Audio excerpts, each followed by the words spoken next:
Hey everyone, welcome back for another House of the Dragon video. Today I'm going to be discussing Vhagar. Yeah, the long wait is over and she finally appeared.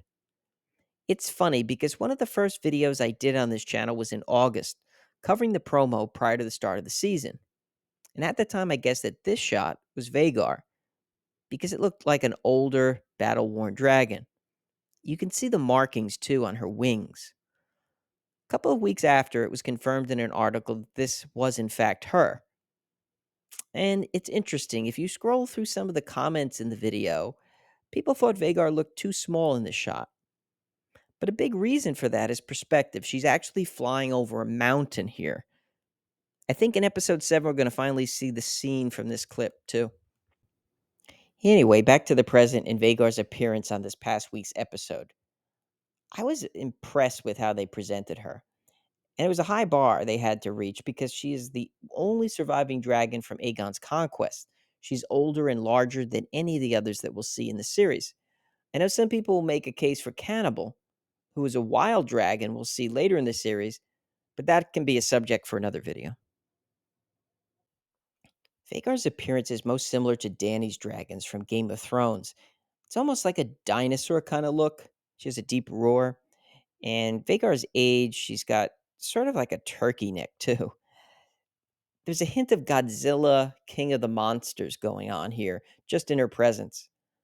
What I was most impressed by was how expressive they made Vhagar in the death scene with Lena. You can tell that she doesn't want to obey her. It was Vhagar that made this scene have an impact for me. We were just introduced to the older version of Lena and didn't have time to make a real connection with her. But the way this was handled through the perspective of Vhagar did make it emotional for me. I think it could have been even better, though, if they had previously shown the younger Lena bond with Vhagar, just like they showed Jace with Vermax in the Dragon Pit. Not filming this scene and putting it in earlier in the season, I think, was a really big mistake. And here's why. There's a bond between the souls of a dragon rider and their dragon. Remember the scene in Game of Thrones where Drogon returned after being gone to save Dany when her life was threatened? It's one of the better scenes in the whole series. Vhagar's bond with Lena is deep. She was roaming the world alone before Lena claimed her.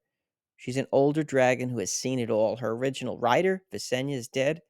Balerion and Meraxes, her siblings, are gone.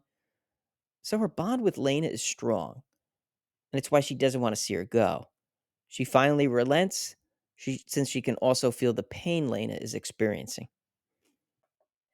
So overall, that's why I would have liked to have had more scenes with Lena and Vhagar early on, to make the moment of her death have even more impact. In Fire and Blood, Lena and Daemon would fly around Essos like this. And there's more too. Lena also developed a close relationship with Rhaenyra, and they would go flying too. Lena on Vhagar and Rhaenyra on Syrax. Daemon would join them too. They were all close. It was in and around Dragonstone. And I think things like this would have added more depth with where we're headed in the story. And that's because Vhagar is going to loom large in this series. She's the nuclear weapon in the story, or to borrow a phrase from Breaking Bad, the one who knocks. On one level, I can understand why they waited for the reveal. There's been a lot of anticipation building for her to appear, and they waited to reveal her. But I still would have liked to have seen more in those initial episodes. Even more so now, since she was so well done and made out to be intelligent and demonstrative. So, what do you think about the handling of Vhagar? Did she meet your expectations or not?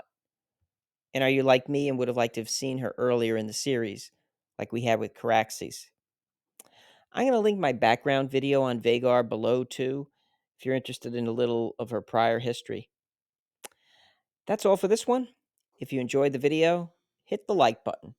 If you're interested in more House of the Dragon content, listen to Caraxes and subscribe. I want to thank everyone for watching, and I'll see you in the next video.